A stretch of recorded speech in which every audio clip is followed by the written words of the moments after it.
पद रत्नाकर जी का पाठ, पद संख्या 553, 555।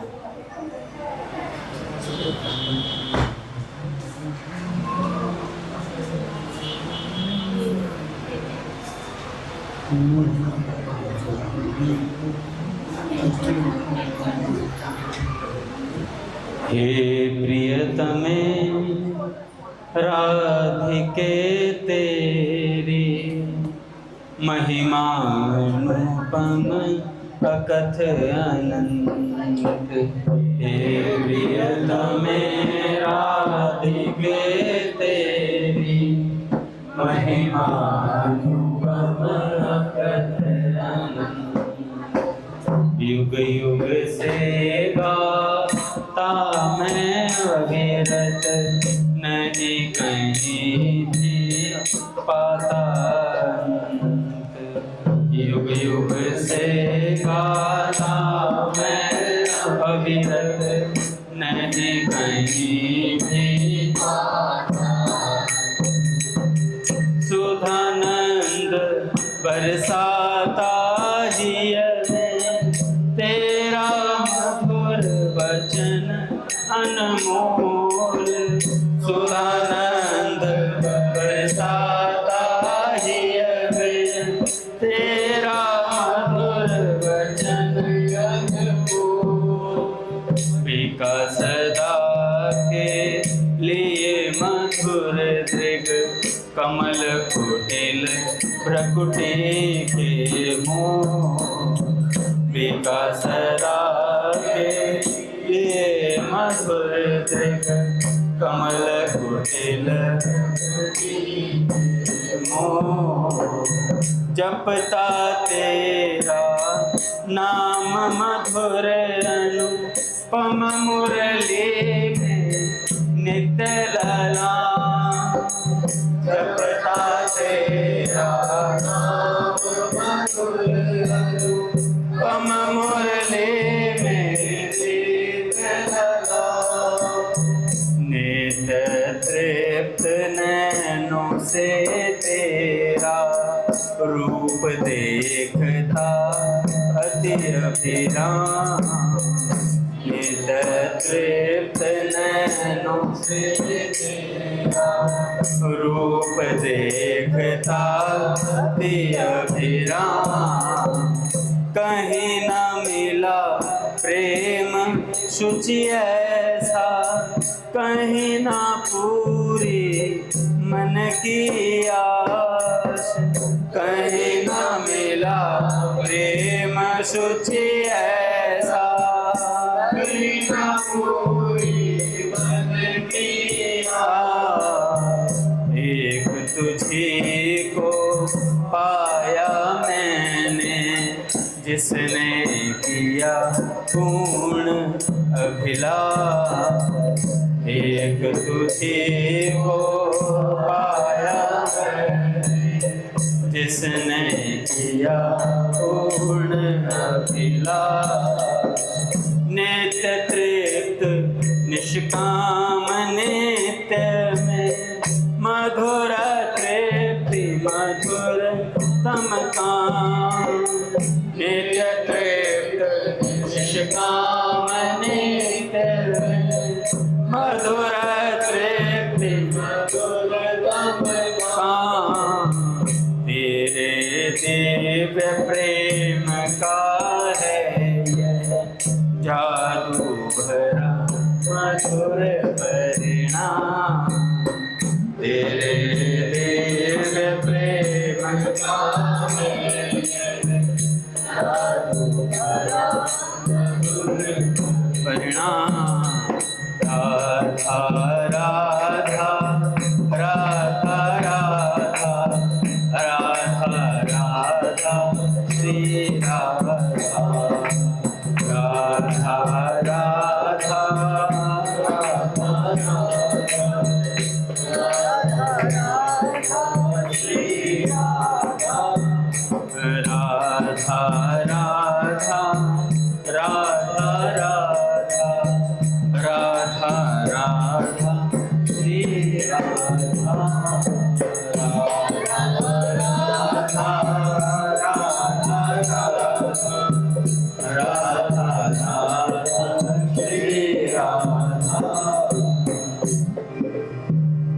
बोलिए राधा माधव सरकार की जय। पूज्य श्री भाई जी महाराज की जय। पूज्य श्री राधा बाबा की जय। पूज्य मैया की जय। अपने प्यारे भैया की जय। पूज्य दादा की जय। भक्तवत्सल भगवान की जय। हरि बोल। बड़े सौभाग्य का क्षण है कि आज भी हमें सत्संग और कीर्तन का परम लाभ प्राप्त हो। पहले पूज्य सेठ जी कुछ विचार सुनते हैं, उसके बाद श्री स्वामी हरदास जी महाराज जी के चरित्र पर चलेंगे।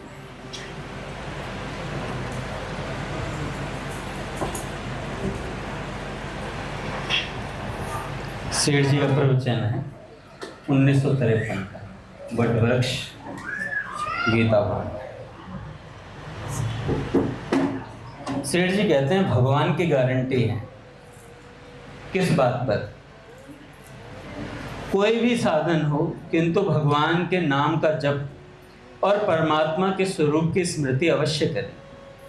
वह चाहे वाणी से हो या श्वास से हो। चिंतन तो मन से ही होता है, थोड़ी बुद्धि और लगा दें। परमात्मा है यह मानने में न कौड़ी लगती है और न छदाम लगता है। ऐसा दृढ़ निश्चय करें कि फिर यह निश्चय सदा के लिए बना रहे। बुद्धि से माने कि परमात्मा है, भक्ति पूर्वक व आदर पूर्वक बुद्धि में विश्वास हो, इसी का नाम श्रद्धा है। इस प्रकार बुद्धि की मान्यता अनुसार मन से भगवान का स्मरण करना, यानी भगवान को याद रखना चाहिए। वाणी से उनके नाम का जप भी होना चाहिए।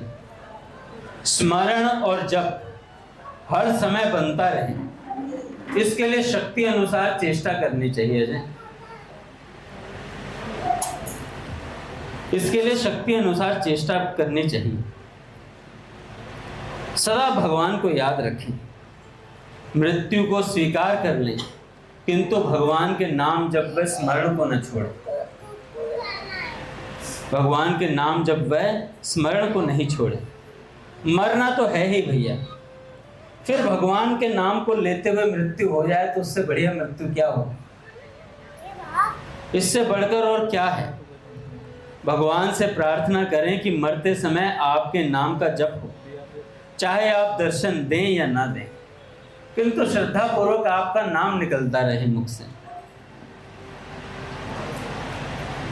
आपकी याद बनी रहे नाथ। भगवान से यह प्रार्थना करें, मांग करें। यह कामना होते हुए भी बड़ी सुंदर कामना है। लोग कहते हैं ना भगवान से कोई कामना नहीं करनी चाहिए, पर यह कामना करनी चाहिए कि हे नाथ, आपका नाम लेते हुए, आपका स्मरण करते हुए मेरे प्राण निकले। ये कामना होते हुए भी बहुत लाभकारी है। यही सिद्धांत है, यही साधन है। भगवान से प्रार्थना करें कि हे भगवान, आप कृपा करके इसमें मेरी मदद करिए। यही साधनों का निचोड़ है कि हर समय स्मरण बना रहे। इस साधन को सिद्धांत मानकर इसका पालन करें। फिर साधन में कोई कमी भी रह जाए तो साधन स्वयं उसको संभाल लेता है। किंतु इस मान्यता में कमी रह जाए तो फिर ना तो कोई सहायक है, ना कोई साधन है। भगवान एक बात पर गारंटी देते हैं, अनन्य चेतः सततम यो माम स्मृति नित्यशः तस्य अहम सुलभ पार्थ नित्य युक्तस्य योगी। हे अर्जुन, जो पुरुष मेरे में अनन्य चित्त से स्थित हुआ, सदा ही निरंतर मेरे को स्मरण करता है, उस निरंतर मेरे में युक्त हुए योगी के लिए मैं सुलभ हूं, अर्थात सहज ही प्राप्त हूं। तो भगवान उत्तर देते हैं कि किसे मैं सहजता से प्राप्त होता हूं। हरि बोल। बालकों से बोले शांत रहे।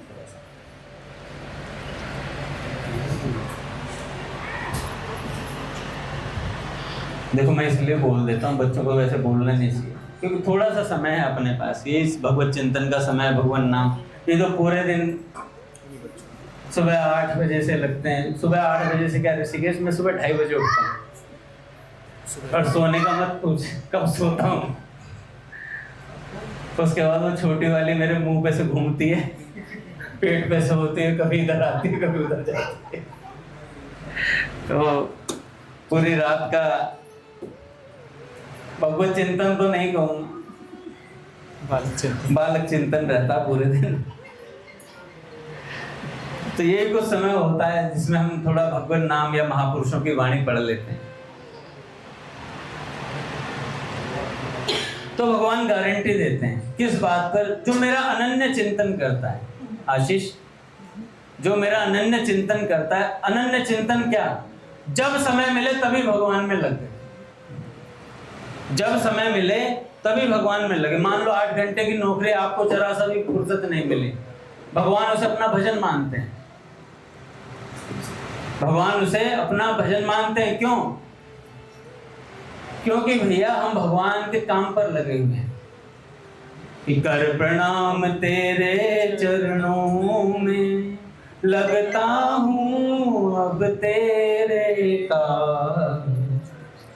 पालन करने को आज्ञा तब मैं नियुक्त होता हूँ।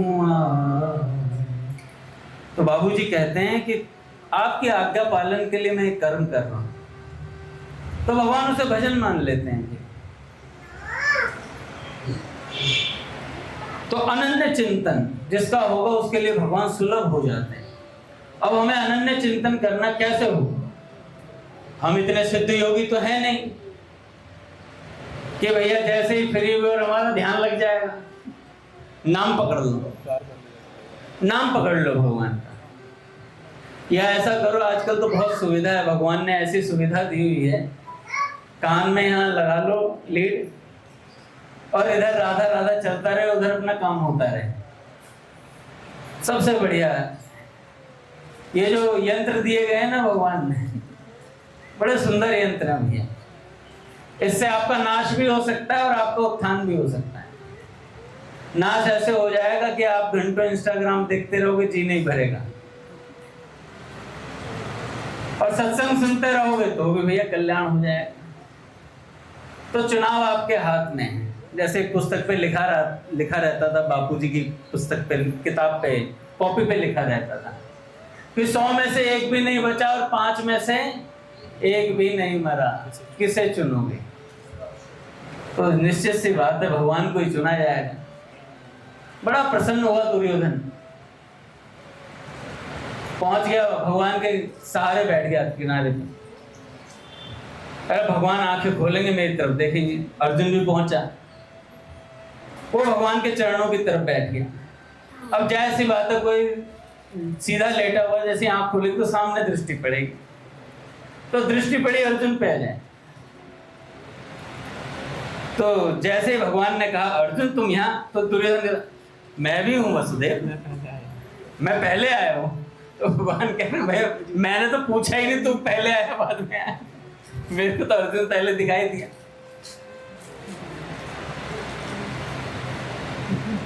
तो भी बात चली, भाई क्या कारण है, किस कार्य से आए?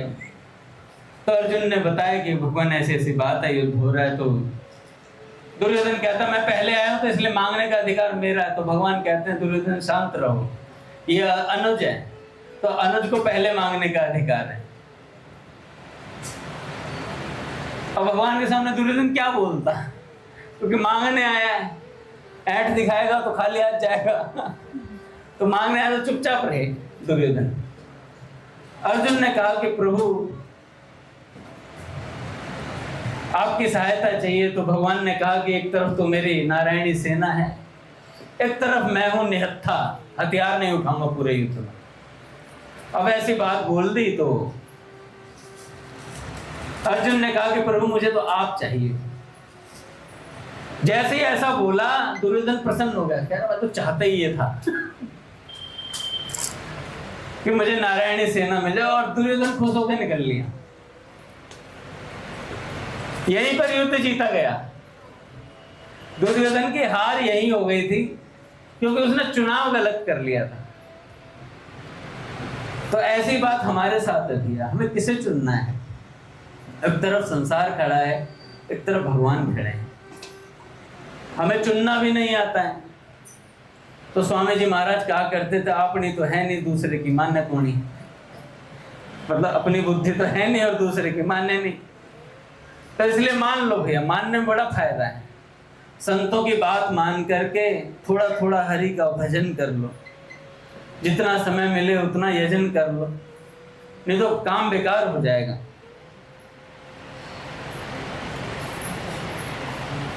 होता क्या है कि आए थे हरि भजन को, ओटन लगे कपास। हम मंदिर में भजन करने के लिए आए थे और दिखावे में रह गए हैं। दिखावे में कैसे रह गए हैं?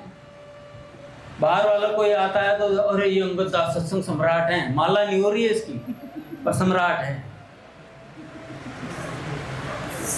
ध्यान नहीं कर पाता है, सम्राट है। चिंतन नहीं बनता, सम्राट है, जाट है।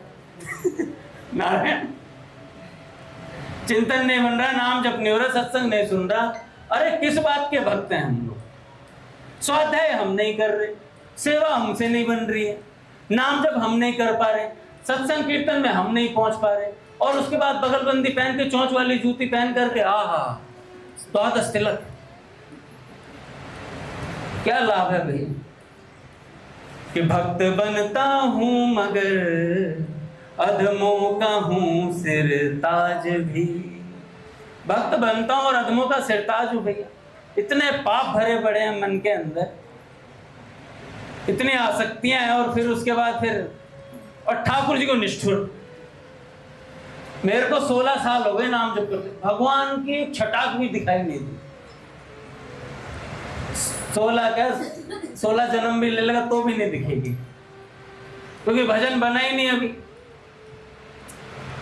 भजन बना ही नहीं अभी, तो दिखावा चल रहा है, वो भी ऊपर का, वो भी भजन भी नहीं है। वो भी 16 माला हुई तो ठीक है, नहीं हुई तो अपना आराम से सो गया। अंगद दास, आप लोग तो 160 करते हैं माला।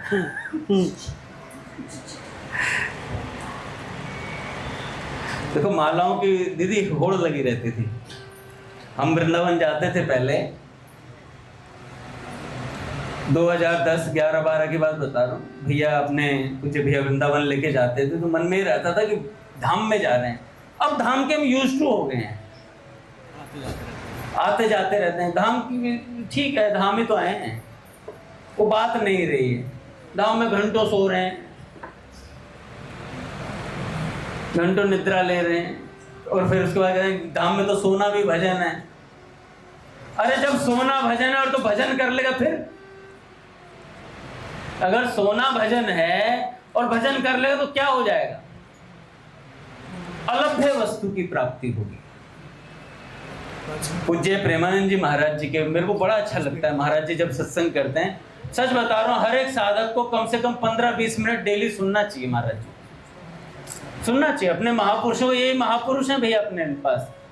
बाद में हम याद करेंगे पूज्य मलुक पीर सरकार, पूज्य श्री प्रेमानंद जी, जैसे अभी भाई जी बाबा को याद करते हैं, फिर हम याद क्या करेंगे, यार ऐसे ऐसे दिव्य कोटि के संत हुआ करते थे, सत्संग बोला करते, हमने उनकी बात नहीं मानी। एक इतना ऊंचा रेसलर आपने देखा होगा जिनका नाम रिंकू राजपूत है? वो संसार के भयानक दावानल से निकल कर वो व्यक्ति यहाँ आकर के, अच्छा हम जाएंगे ना वृंदावन, फोटो तुरंत खिंचवा लेंगे उसके साथ, हैं? वो नहीं खिंचवाएगा, वो भगा फिर रहा है, बच जाऊं मैं प्रतिष्ठा से, और हम उसके कंधे पे चढ़ गए कि रीली बन जाए। एक रीली में वो बेचारा भागा भागा फिर रहा है। असल में बेचारे हम हैं, वो तो समृद्धि लिए बैठा है। क्यों? एक संत की बात मान करके अपने जीवन को पूरा परिवर्तित कर देना। हमसे नहीं हो पा रहा है, सच बता रहा हूं, हमसे नहीं हो पा रहा है। स्वाध्याय 0, बनावट 100, बनावट एकदम 100 है और स्वाध्याय 0 है।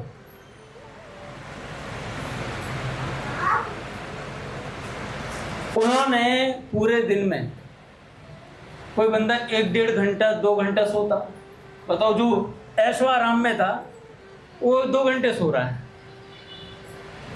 और पूरे दिन में 1.5 रोटी पे रहता है।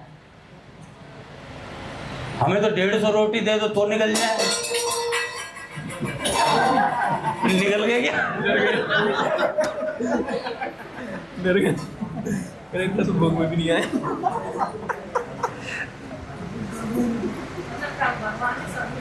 भगवान ने सबूत दिया है।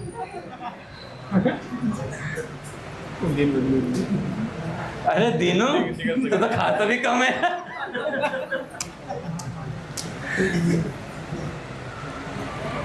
तो सच बता रहा हूँ भैया, अपने नाम जप को बढ़ा लो, संतों की मेन बेसिक बातें मान लो, छोड़ो दिखावे पन्ने को कि मैं कितना ऊंचा भक्त हूँ, क्या कर रहा हूँ, बगलबंदी पहन रहा हूँ।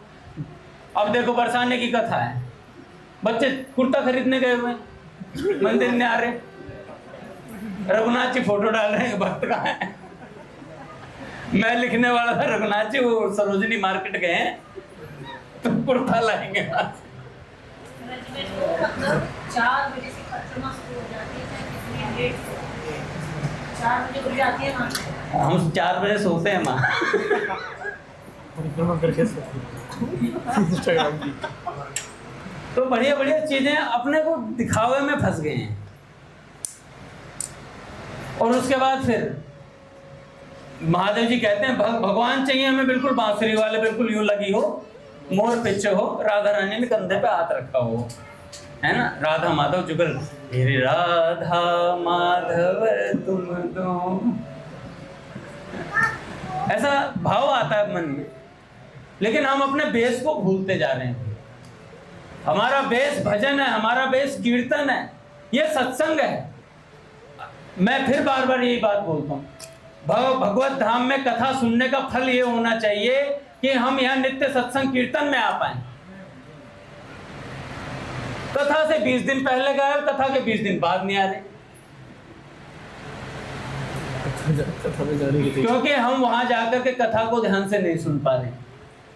अगर हमने अपने पूज्य भैया की बातों को ध्यान से सुना होता, जीवन में धारण किया होता, तो हमारा जीवन पूज्य भैया के अनुरूप चल रहा होता। जैसा उनका साधन बन रहा, थोड़ा 100 नहीं तो 1% तो बन रहा होता। भाई आप लोगों का बन रहा होगा 99%, मैं तो अपनी बात कर रहा हूँ, मेरा 1% बन रहा है, 99 नहीं बन रहा है। तो अपने को क्या करना है?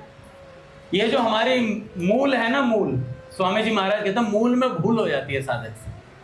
हमारे रघुनाथ जी को देखो, हर चीज में, मधुर में इतने उत्साहित थे, कथा जाने में भी उत्साहित, और कीर्तन सत्संग में भी प्रतिदिन उत्साहित मिलेंगे यहाँ। अगर ऐसे हैं तो फिर कोई गड़बड़ नहीं है, एकदम चकाचक 100%।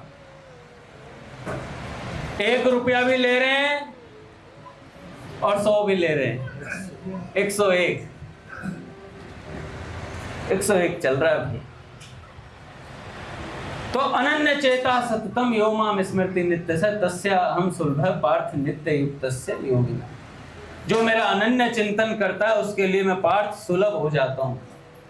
हमारे पूज्य प्रेमानंद जी महाराज निरंतर भगवत स्मृति में रहते हैं भी, प्रश्नों से हटे भजन में। हमारे पूज्य भैया को देख लो, 18 घंटे भजन, हो सके तो 24 घंटे कर ले, उनका बस चले। वो तो जबरदस्ती सोना पड़ता है आराम करने के लिए, सब लोग कह देते हैं तब आराम करते हैं, ये तो लगे ही रहते हैं भी।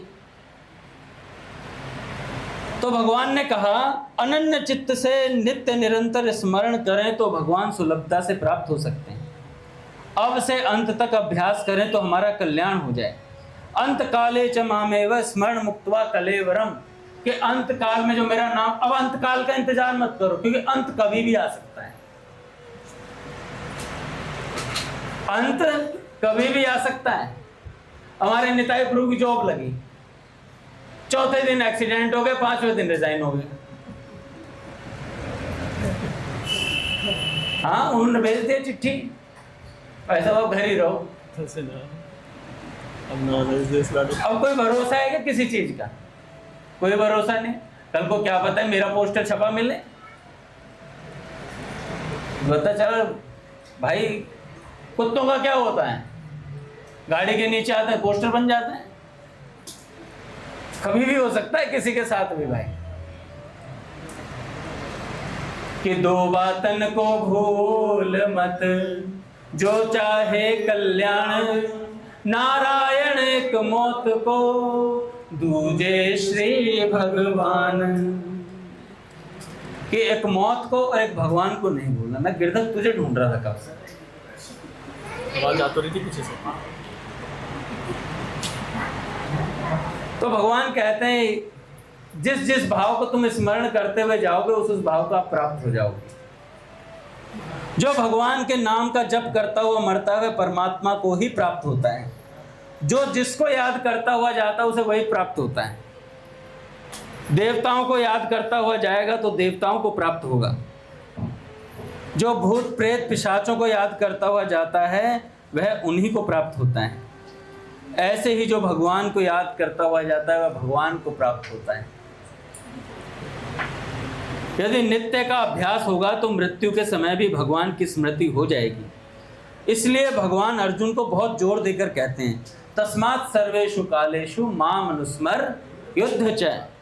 मेरा स्मरण करते हुए संसार के सारे कार्यों को कर। देखो युद्ध में तो बड़ा जोर आता है, बाण चलाने पड़ते हैं, बचना भी पड़ता है, सब चीजें करनी पड़ती हैं। जब भगवान को याद रखते हुए युद्ध हो सकता है तो काम करते हुए भगवत स्मरण नहीं हो सकता क्या?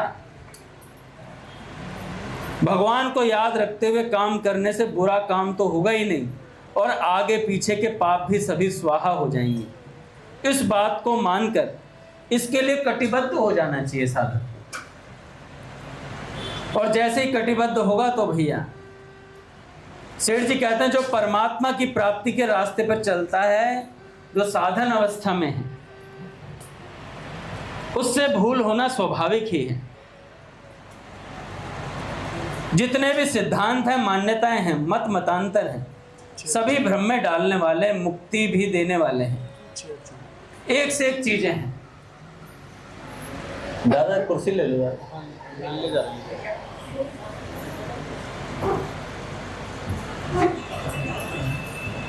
तो भैया सेठ जी कहते हैं कि भगवान का स्मरण होता रहे हर समय, कि एक बार सरल हृदय से हो, एक बार सरल हृदय से स्वीकार करो सब आज। मैं हूँ केवल आपका, आप हो मेरे नाथ। मैं हूँ केवल आपका, आप हो मेरे नाथ। तेरा कल्याण होगा, प्रभु से प्यार होगा। तेरा कल्याण होगा, प्रभु से प्यार होगा। स्वामी जी की वाणी है, हे मेरे नाथ, हे मेरे नाथ। स्वामी जी की वाणी है, हे मेरे नाथ, हे मेरे नाथ। संतों का ये महामंत्र है, हे मेरे नाथ, हे मेरे नाथ। संतों का ये महामंत्र है, हे मेरे नाथ, हे मेरे नाथ। मैं आपको भूलूं नहीं, हो मैं आपको भूलूं नहीं, रखूंगा हरदम याद। मैं हूँ केवल आपका, आप हो मेरे नाथ। मैं हूँ केवल आपका, आप हो मेरे नाथ। कल्याण होगा, प्रभु से प्यार होगा।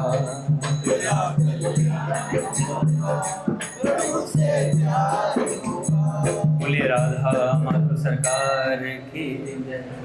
मुझे दादा को दादा बात चल रही थी कि कथा का फल होता है कि निरंतर हमारी भगवत स्मृति बनी रहे। और भगवत स्मृति नहीं बन रही है, हजारों कथाएं हमने सुन डाली, करोड़ों जीबी पी गए हम। Data, GB data, gigabyte.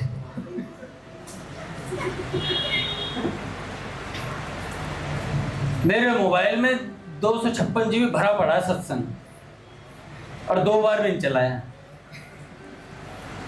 और अब तो भरने की जरूरत ही नहीं, यूट्यूब पर ही आ जाओ, यूट्यूब पर इतना सत्संग। सच बता रहा हूँ, इंस्टाग्राम पे पूज्य महाराज जी के कुछ कुछ क्लिप भी अगर 15 मिनट सुन लिए जाएं, उसी से काम हो जाएगा, उसी से लगन बढ़ जाएगी। सच्चे संत की वाणी थोड़े से में भी असर कर जाती। हमारे पूज्य सेठ जी हुए, तो सेठ जी ने कुछ लोगों को आश्वासन दिए थे, तो आज उन कुछ आश्वासनों को सुनते हैं सेठ जी की। सेठ जी कोई चमत्कार करने या अपनी महत्ता बढ़ाने के लिए भविष्यवाणी कदापि नहीं करते थे कभी, लेकिन सहजता में उनके मुख से कुछ बातें निकल गईं जो आज भी जीवन में उतार कर देखी जा सकती हैं। किसी ने पूछा कि सेठ जी, मुझे काम क्रोध आदि काफी सताते हैं, मैं क्या करूं? पट खुल देना। श्री राम जय राम जय जय राम, श्री राम जय राम जय राम जय जय राम,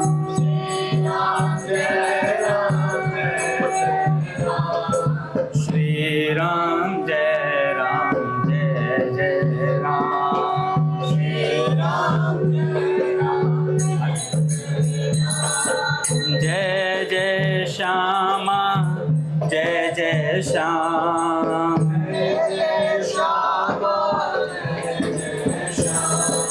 जय जय श्री वृंदावन धाम,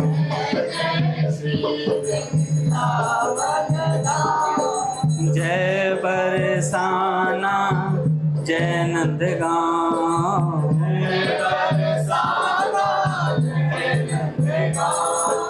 पावन राधे तेरो नाम,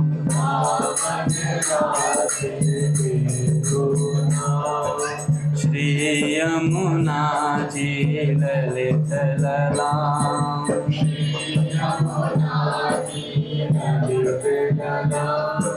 जय जय श्यामा जय जय श्याम, जय जय श्यामा जय जय श्याम, जय जय श्री वृंदावन धाम, जय श्री वृंदावन धाम। बोलिए राधा माधव सरकार की जय।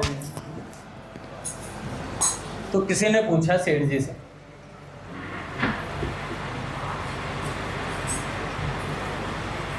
मुझे काम क्रोध लोभ आदि बहुत सताते हैं, मैं क्या करूं? सेठ जी बोले, जब ऐसा समय हो तो कह दिया करो कि क्या तुमने हमें सुना समझ लिया है, मैं जय दयाल गोयनका जी का सत्संगी हूं। सच कहता हूं, फिर तुम्हें भी नहीं सताएंगे, संतों की दुहाई दे दो, मैं जय दयाल गोयनका जी का सत्संगी हूं। प्रवचन के दौरान सेठ जी के मुख से अनायास एक दिन निकल गया कि गीता तत्व विवेचनी टीका के प्रारंभ में नम्र निवेदन है, उसको जो नित्य पढ़ेगा उसका मैं ऋणी रहूंगा। गीता तत्व विवेचनी को जो पढ़ेगा उसका मैं ऋणी हो जाऊंगा, और जो उसे जीवन में लाएगा वह मुझे बेच सकता है। उसे सिर्फ पढ़ेगा तो ऋणी, और जीवन में उतार लेगा तो उस सेठ जी को बेच सकता है। सेठ जी समझ रहे हो, साक्षात नारायण भगवान को बेच सकता है। सेठ जी साक्षात नारायण स्वरूप थे भैया, अर्थात मुझे जब चाहे प्रकट कर सकता है, उसके हाथ में इतनी शक्ति होगी।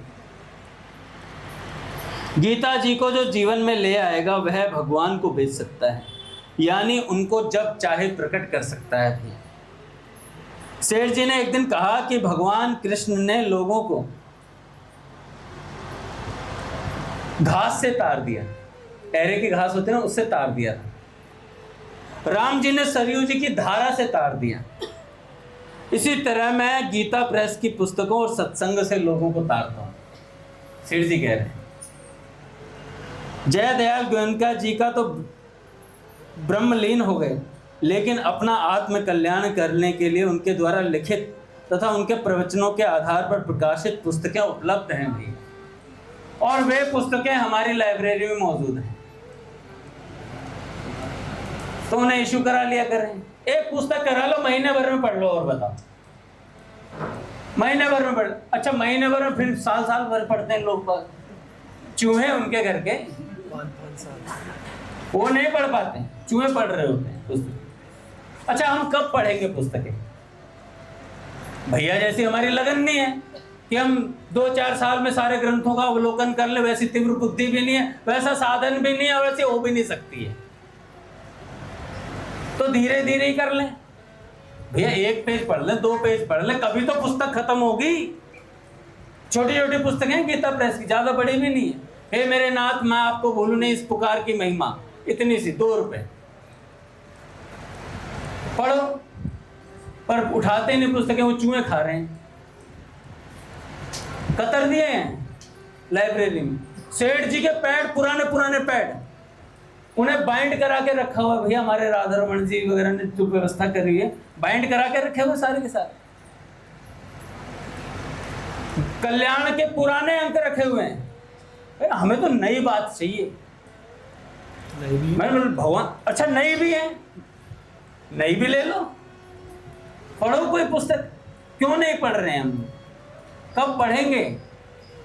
कब वो दिन आएगा, मुहूर्त आएगा कि माथे पे नारियल फूटेगा गिरधारी?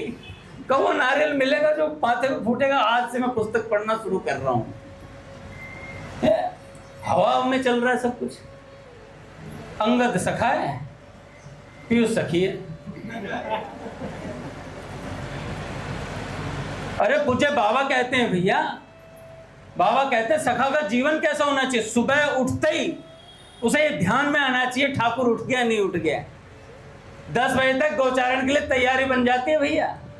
आस्तिकता की आधारशिला में छोटा सा लेख है गोचारण के ऊपर, और गोचारण लीला तो पूरी आस्तिकता की आधारशिला पीछे आप देखना पुस्तक में, पीछे पूरी गोचारण लीला पदों सहित, रसिकों के पदों सहित। तो ऐसा जीवन हो जाता है सखाओं का सब। और हमें ठाकुर चेला है मेरा, ठाकुर खाल उधेड़ लेगा, है क्या ब्रिज बिहारी? केदारनाथ चला गया। तो ठाकुर चेला नहीं है, ठाकुर बाप है।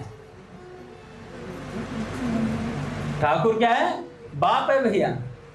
वो चेला तभी बनता है, मैं भक्तन को दास भगत मेरे मुकुट मणि, तब बनता है जब हम हर समय, सेठ जी ने अनन्य चेता सततम, जो अनन्य चिंतन करता है उसका मैं ऋणी हो जाता हूँ, उसके लिए सुलभ हो जाता हूँ। तो मैं अनन्य चिंतन करके भगवान को सुलभ कर देना है। सेठ जी कहते हैं ऐसे बन जाओ कि आपको देखकर जीवों का कल्याण होना शुरू हो जाए। अरे ऐसे ना बन पाए तो अपना कल्याण तो हो ही जाए, अपना कल्याण तो हो ही जाए। ऐसे ना बन पाए तो अपना कल्याण तो हो। इसलिए कहते हैं पुस्तकें उठाओ भैया। फिर कहोगे अंगद जी ताने मार रहे हैं, ताने ले लो, लगेंगे, क्योंकि ये मेरे लिए भी है, सिर्फ आपके लिए नहीं है। मैं भैया चौकीदार अगर जागते रहो कहेगा तो खुद भी जागा रहेगा। मैं आप लोगों को बोलता हूँ तो मेरे मन में ये बात रहती है, सच बता रहा हूँ, हृदय में बात रहती है यार, सत्संग की ये बात बोलती यार मेरे जीवन में नहीं आ पा रही है। हृदय कचोटता है किसी बात के लिए, सब बातों के लिए। हमें पुस्तकें पढ़नी चाहिए भाई। कब पढ़े? काम तो चलते रहेंगे। पर मेरे पास सांस लेने की फुर्सत, ले रहा है, रोटी खाने को रोटी खा रहा है, पिक्चर भी देख रहा है, आईपीएल भी देख रहा है, सब चल रहा है बढ़िया बढ़िया तरीके से। कोहली ने कितने रन मारे पूछ लूंगा ना, भी सब बता देंगे इस सीजन में और पिछले 5 सीजन के भी सब बता दें। और अभी पूछ लूंगा स्वामी जी महाराज जी की कोई बात, स्वामी जी ने क्या कहा नहीं पता। स्वामी जी की खास बात क्या है? हे नाथ मैं आपको भूलूं नहीं। तो इसलिए पुस्तकें उठाओ। अजय प्रभु पुस्तक इशू कराई आपने कभी? नहीं कराई ना, करा लो, कृष्ण प्रिय ये तो बेचारा बहुत सेवा देता है, इसको मैं कुछ कह नहीं सकता, पर फिर भी सेवा वाले को भी सत्संग पढ़ना चाहिए। सेवा तभी बन पाएगी जब हमारे जीवन में सत्संग रहेगा। ये पूज्य मलुपीठ सरकार का प्रवचन परिकर पे भेज दूंगा आज मैं। और नाम जप और सत्संग भजन तभी बन पाएगा जब थोड़ी बहुत सेवा देना सीख लो। ये सब चीजें एक दूसरे की पूरक हैं भैया। हमें अपनी अटेंडेंस चेक करनी चाहिए खुद से कि हम मंदिर में पूरे साल में कितने दिन प्रेजेंट हैं। 7.5 की बात नहीं कर रहा, प्रेजेंट की बात कर रहा हूं कि आप लास्ट में भी आए हो तो आपकी प्रेजेंट लग जाएगी। तो अपने अटेंडेंस चेक कर लेना भैया, सब अपने अपने रजिस्टर बना लो, पता चल जाएगा हम कितने पानी में हैं। तो इसलिए आज से भैया गीता प्रेस की पुस्तक उठाओ, जो पुस्तक आपको अच्छी लगती है वो पुस्तक उठाओ, एक उसका पन्ना रोज पढ़ना शुरू करो। सिर्फ इन बातों से काम नहीं चलेगा कि हम भक्त हैं और भक्त कहलाए जा रहे हैं बस। नारायण दादा कहते हैं कहलाते हैं उनके और उन जैसे बन नहीं पाए, क्या लाभ है फिर उनका कहलाने का। हमें कोई बाबूजी का कहे और बाबूजी के चरित्र के बारे में पता ना हो, हमें बाबा का कहे और बाबा के विषय में हमें पता ना हो, मूल सिद्धांत पता ना हो हमारे पूज्य भैया का। हमें भैया का कहा जा रहा है कि हम पूज्य भैया के परिकर हैं और बाबा बाबूजी के परिकर, तो वैसी बात भी दिखनी चाहिए। 1% तो दिखे, उसी से काम चल जाता है। 1% 100% में बदल जाएगा जिस दिन गुरुजी चाहेंगे, पर थोड़ा प्रयास तो हमें करना पड़ेगा भैया। 1 पेज तो पढ़ना पड़ेगा, ये मेरा आग्रह है सब लोगों से। 1 पेज रोज पढ़ो भैया। नहीं पढ़ोगे तो सच बता रहा हूं नहीं उत्थान होगा, आगे नहीं बढ़ पाएंगे हम लोग।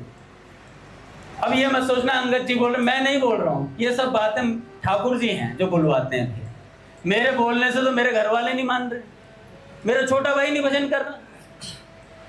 इतना प्रभाव मुझ में, इतना प्रकाश होता, मैं बल्ब जल रहा होता मेरे भीतर भक्ति का, तो मेरा खुद का छोटा भाई कर लेता भजन, नहीं कर। क्योंकि हमारे अंदर इतनी सात्विकता नहीं है, इतना वजन नहीं है बात के अंदर जितना महापुरुषों की बातों में वजन होता है। इसलिए कहा जाता है गीता प्रेस की एक पुस्तक भी घर पर रखी है तो वो आइटम, क्या टाइम बम है, आइटम बम कह रहा था, टाइम बम है, टाइम बम है भैया। गीता प्रेस की कोई भी पुस्तक रखो, गीता जी रखो, रामचरितमानस रखो, भागवत जी रखो, टाइम बम का काम करते भी हैं। और पढ़ो उन्हें, एक एक श्लोक भी पढ़ लोगे तो काम हो जाएगा। हमारा सारा समय ऐसे ही चला जाता है बातों ही बातों में। हमारे सेठ जी का समय कैसे जाता था, 2 से 4 किसी सत्संगी के साथ बैठे हैं, फिर 4 से किसी के साथ बैठे हैं, और ऐसे ही पूरे सुबह, अगले सुबह 4 बज जाते तो नित्य स्तुति में पहुंच जाते थे। सेठ जी सीधे नित्य स्तुति में पहुंचते थे। सोते कब थे, किसी ने सेठ जी को सोते ही नहीं देखा कभी कि कभी सेठ जी सोए भी हों।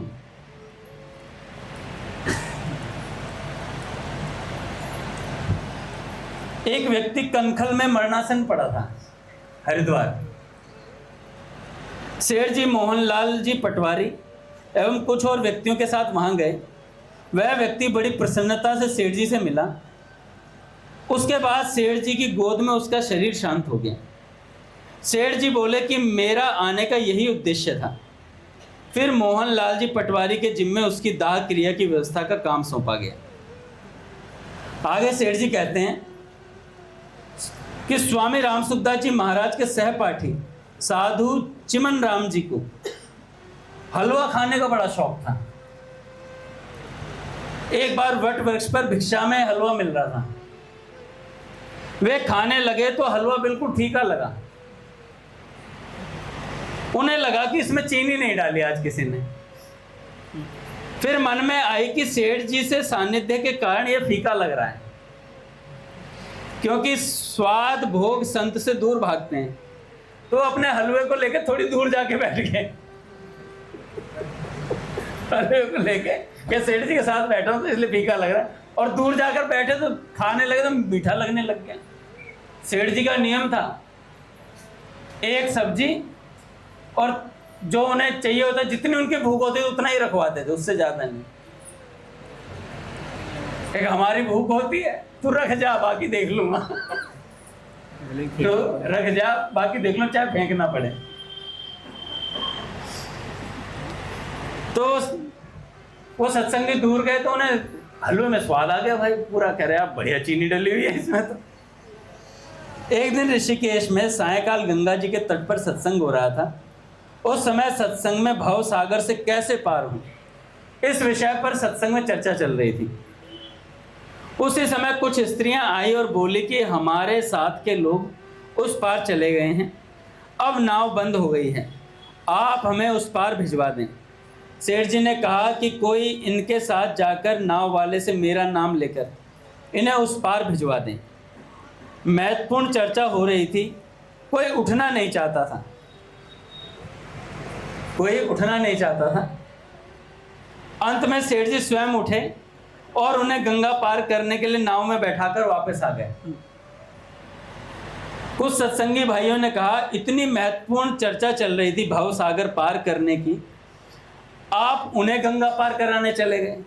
सेठ जी बोले, मैं तो उन्हें भव सागर से ही पार करा कर आ रहा हूं, यहां तो तुम ही रह गए। फिर सेठ जी की बात ही नहीं मानी उन्होंने, सब बैठे गए, भगवत चर्चा चल रही है। अरे वहां सेवा के लिए सेठ जी ने बोले गए ही नहीं, काम खराब हो गए। सेठ जी कह रहे भव सागर तो पार करवाया है उन्होंने। पूज्य भैया आ रहे हैं। गीता भवन स्वर्ग आश्रम में पहले पक्के कमरे तो कम थे, कोठरियां हुआ करती थी, अब तो एसी रूम हो गए, जिसमें सेठ जी सत्संगी भाई बहनों को मतलब ठहराया करते थे कोठरियों में। मुझे भैया क्या, तो उन कोठरियों में सेठ जी जो सत्संग के लिए आते थे उन्हें ठहराया करते थे। एक दिन रात्रि में अचानक तेज बारिश होने लगी। जिस स्थान में पंडित हरि प्रसाद जी अपनी माँ के साथ ठहरे थे उसमें कुछ ज़्यादा ही पानी चू रहा था कोठरी में।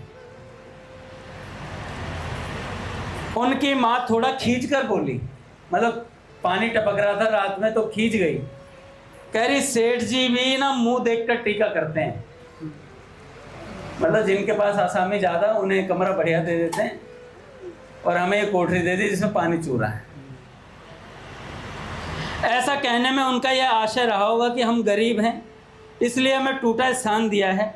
इतने में ही सेठ जी हाथ में लालटेन लिए पहुंच गए उस कोठरी में और बोले, माँ जी आप दूसरी जगह चलें, यहाँ पानी काफ़ी गिर रहा है, आपकी व्यवस्था दूसरी जगह कर दी है। एक लड़का अपनी मौसी के साथ जोधपुर से गीता भवन आया, स्वर्ग आश्रम में सेठ जी से मिलने आया।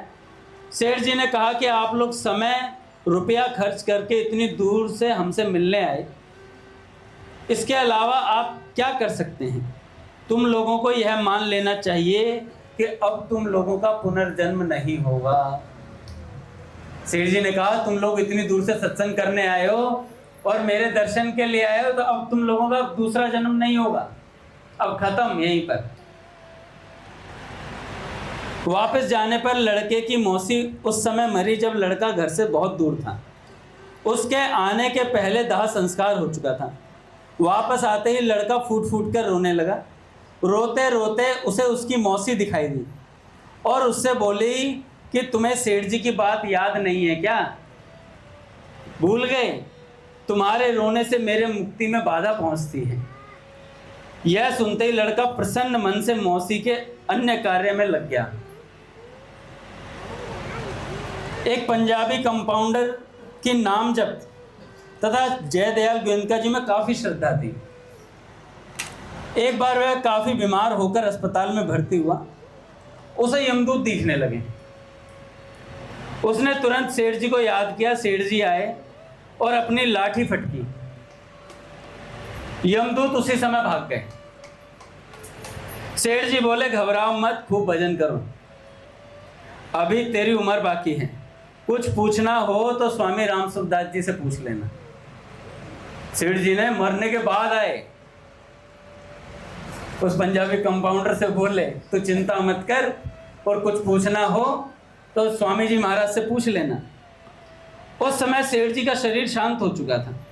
वह स्वस्थ होकर काफ़ी वर्षों तक भजन में लीन रहा। एक बार सेठ जी वृंदावन में साधुओं की एक सभा में गए।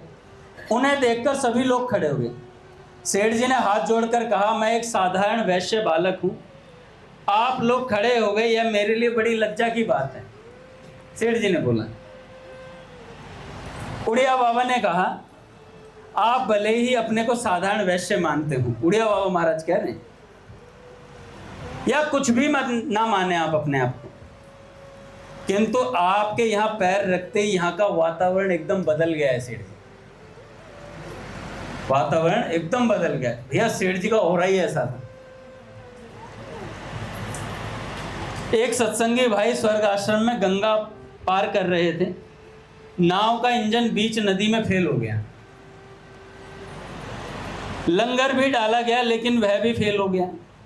नाविक ने कहा, अब तो बचने का कोई उपाय नहीं है, भगवान को याद कीजिए।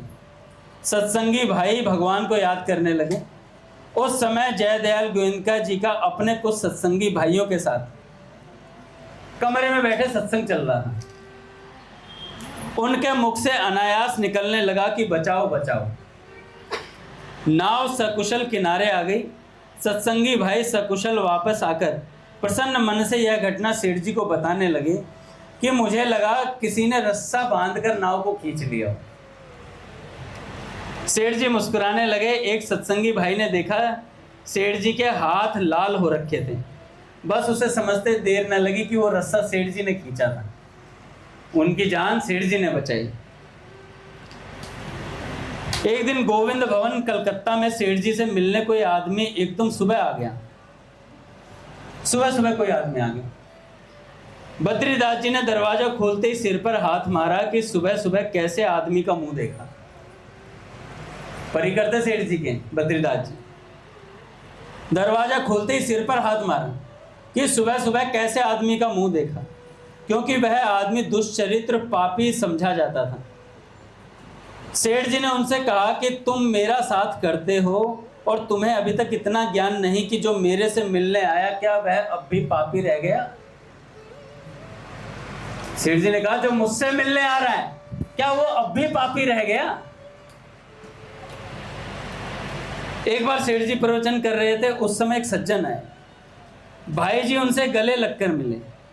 नारायण जी सरावगी के मन में आई कि सेठ जी भी मेरे से ऐसे मिले तो कितना आनंद आ जाए। प्रवचन समाप्त करके सेठ जी आए और बोले, क्यों छोरा, गले लगकर मिलने की मन में आवे है, हैं? गले मिलने की मन में आवे है, आ मिल ले मिल ले गले। पूछे भैया आ गए। श्री राम